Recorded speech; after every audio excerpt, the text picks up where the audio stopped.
这国家是白眼阿尔巴尼亚绑匪阿尔巴尼亚，听说这个地方真的越穷越坏。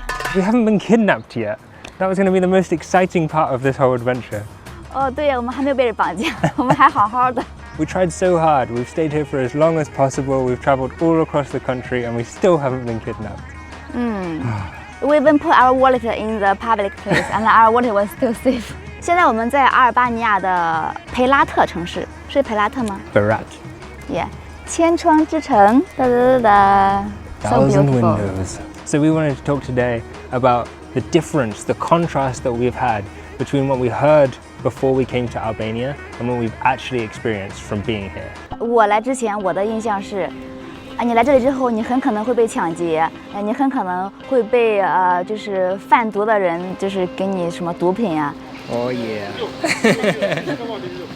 Falimenteret. 就是所有那些敏感的不好的东西，就让我觉得，哦，这个国家，可能会有点害怕哦。我们现在在阿尔巴尼亚河山的界，我马上就要过境了。The first experience we had in Albania, we came in on the bus from Montenegro and we arrived in the northernmost city, which is called Shkodër. Both of us were just like, what are we letting ourselves into? Because we could see people walking along the street, begging for money from the cars and stuff. We could see people pushing baskets like they were homeless. And there was this general impression for me of like unsafety and uncertainty. Just like I need to protect what I've got around me. And like when I got off the bus, I felt very vulnerable because we had like all our cameras and laptops and everything. And I was just like, are we gonna get like mugged on the way to the hostel? And like all these thoughts going through my head. 我们刚下车，在路边找一个咖啡店坐一下，然后就被同桌的那些热情的人们邀请聊天，然后给我们付咖啡的钱、付水的钱。 Yeah. 他们说我们请你们喝的，然后就没有任何回报。对，是有人在 begging 在乞讨，然后有一些比较穷的人就很明显的，但这不是他们的错， No. 他们也没有任何的危害性，他们也不会去攻击人们。 There's a few charities here working with an ethnic group called the Romani people. So they used to like go to different places and sell their wares, or they had like specific crafts that were valuable and people bought from them. They were basically just like traveling nomads and they lived a really cool life. But as things changed, they've been the ones that have been left out in society. And like in Albania specifically, for a long time they couldn't even go to school because a lot of the Romanian people don't have a birth certificate. They're not born in hospitals, and it just like keeps the cycle going round and round because they can't get jobs and blah blah blah. They learn from their parents that begging is a way to earn money, and then they just get trapped into that system. I haven't filmed any of them. We and feel bad about filming them. yeah, it doesn't. Something just doesn't sit right about it. There are some Albanians as well, and it's just really sad to see. I know it's an assumption, but I think a lot of the reputation that we've got from other people about Albania has come from this like feeling of anxiety or worry or shock, seeing these people out on the streets living a really hard life and just like fearing for your valuables and whatever.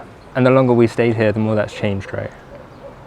That Yeah. feeling has gone away. 我不仅不感觉到受威胁，我反而真的感觉到 very very sorry for the young kids， 就是都是小孩，都是人，但是他们这个群体就是没有任何的保障，没有基本的自由，水、食物、shelter， Right. 还要去翻垃圾箱，甚至看到很多就是爸爸妈妈和女儿3个人都推着那个垃圾车在翻垃圾，一家人过一样的生活，我就感觉好像他们世世代代无穷无尽的感觉一样。 Right. 只能感觉到 sorry， 别的什么都没有。然后人们都说阿尔巴尼亚是欧洲最贫穷的国家，我们就以为这个地方肯定破烂不堪很穷，但是我们一到这个国家发现，天哪，它的首都也太豪华了吧， Yeah, it's 也 not 太 like 现代化了吧。包括像这样的地方，都是很舒适、很现代化的生活，但它可能存在一个就是不平衡的一个现象。 Right. You mentioned about it being the poorest country in Europe. That's what everyone's been telling us. But before we made this film, we looked it up just to be sure. And actually, they're the 5th. 就算它是最穷的国家，那也不能就用这个作为对它的偏见，就觉得它是危险的，它是不好的。也不知道他们怎么摘的。也没一样。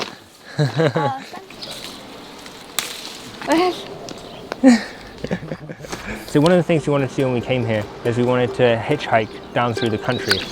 We were put off partly because we have so much luggage, but mostly because of what other people said, like we've been saying. But it got to the point where we just felt so comfortable and we met so many nice people here that we just tried hitchhiking because we were like, I don't think it's a problem at all. It's not going to be any more dangerous than doing it in Britain or Germany or anywhere else in Europe. Bye bye. Bye bye. There's a couple of people who have really stood out on our trip, and as this topic has kind of just turned into like what the people in Albania are really like, I wanted to mention them. One of them for me was the restaurant owner, Arti, and he was just so down to earth and so lovely, and they had like this amazing traditional food. He gave us like free dessert and strawberries to go with it. He was telling us about his family, you know, like he just stopped and had the time to talk to us, even though we were just another group of tourists moving through. 就是有一个阿姨，她就突然经过我们，她正在骑自行车，她突然就停下来，我们以为她要干嘛？原来她要送我们香蕉。Yeah. 她刚去买完菜回来，然后她买了一些水果，她给我们2个香蕉给我们吃。还有就是我们经过了修道院，然后门口有一个水龙头，我们在喝水，然后突然走出来一个道士，我以为他要赶我们走到之类的。 他拿出来2瓶瓶装水给我们说 ，This is better。他要送我们水喝，我们甚至都没有问他。And that happened as well when I was picking up rubbish. Unfortunately, there is a lot of rubbish here. 2 little boys came over. They were like 10 years old, and one of them had bought a bottle of water specifically to give to me, just for picking up the rubbish. Like a little kid. No one has ever done that before, and I've done it nearly every place that I've been to around the world. I was really touched by that actually. And then the other couple. Donna and Robert. 就是我觉得 Donna 太善良了，养好多动物，好多猫猫狗狗、小羊。他们的露营地在潘麦，他们已经经营了差不多20年了，就是从一片只长草的荒地，然后到现在的绿树成被树包裹着的一个营地。And the first thing that happened when we turned up is Ella got a lamb poof, given to her. Oh wow. 啊，我的 Colas So satisfying. 氛围非常非常的好。 And I remember at night she brought you milk. Make it up. Great. I go for it. Okay. Oh my god. It's very aggressive. He's very hungry. And let you feed him, right? 对，我只是提了一下说我想喂它喝奶，然后他就忙完工作之后把羊抱过来让我喂它喝奶，就为了满足我的一个小心愿。See you later. See you later. I need to go make it close there. 我们确实经历了很多就是美好的瞬间、美好的人和事，在这个国家，所以我觉得我们的经历是非常棒的。但是我也相信有一些人在这里有一些不好的经历，我相信他们没有撒谎，可能是真的。因为一个地方它不可能全部都是很好的人、很友善的人， That's not how it 所 works. 以有这种不好的经历，我觉得是正常的。 Mhm. 但是我觉得不对的是，就是因为你经历了1-2个不好的人或者是事，然后你进而把这个高度上升到说这个地方不好，这个国家不好， Right. 然后进而去让你的朋友们、让别人告诉别人，就是广而告之，啊，这个地方太糟糕了，不要去。如果是给这个整个国家冠以这样的一个名声的话，我觉得是。 我觉得是非常非常不好的。我觉得这个让我很有感受，就是因为作为一个中国人，我们会看到很多就是人的一些评价，可能他们在中国有过不好的经历，比如说看到小孩在大街上随便尿尿啊、上厕所呀，或者是看到有人在随口吐痰呀，他们肯定是有这样的经历，这个肯定他们不是在撒谎。但是如果他们说中国就是这样了，中国的人都这样子的话，那我们肯定是不同意的，我们肯定是坚决说 say no 的。 I think if there's one thing that I wanted to share from my time in Albania that I've learned, it would be not to trust that like fear that you might feel about something at the start, to just ride that out and see where it takes you.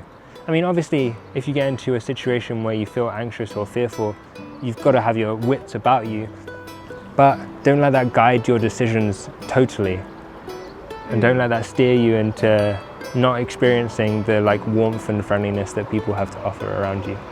对，用中文就是说“防人之心不可无”，但是呢，不能阻挡我们去探索这个地方的脚步。Right. 我们当然也碰到过了一些就是不是特别顺利的，或者是不是特别友好的人，比如说我们碰到几个调皮的孩子，把那个石头或者球柜踢到我们的阳台上，啪！ And then there was the guy in Tirana, the taxi driver. 但是在别的这么多的地方，我觉得我丝毫不用担心，就是他们载我去买菜买什么的。 完全没有游客价，这点让我感觉非常非常喜欢这个国家。我天，史上最低价吧，7块钱1公斤。I mean, you said you bought like 9 packs of rocket Yes. for 100 lek. That's crazy. 我觉得这个真的是让我感觉这个国家非常好的重要原因之一，就是他们不宰客。In the future, I will never let what other people have said about a country put me off going there. I will definitely go there myself and check it out. 我觉得就是客观的看待你经历的不好的经历和好的经历，每个人经历都不一样，但是我们不要把它上升到对一个国家的评判上，就说他这个国家不好，因为我们不想我们的国家被别人这样说。We are having great time here. Yeah. We enjoy Albania so much. It's a cool country. Sorry, Montenegro. I have to say I like Albania more than Montenegro so far. 如果你还没有看过我们上个视频，去看一下 Albania 有多美多漂亮。 Check it out. 我们还有很多关于阿尔巴尼亚的特别棒的体验，后面的视频分享给你们。 See you then. 拜拜。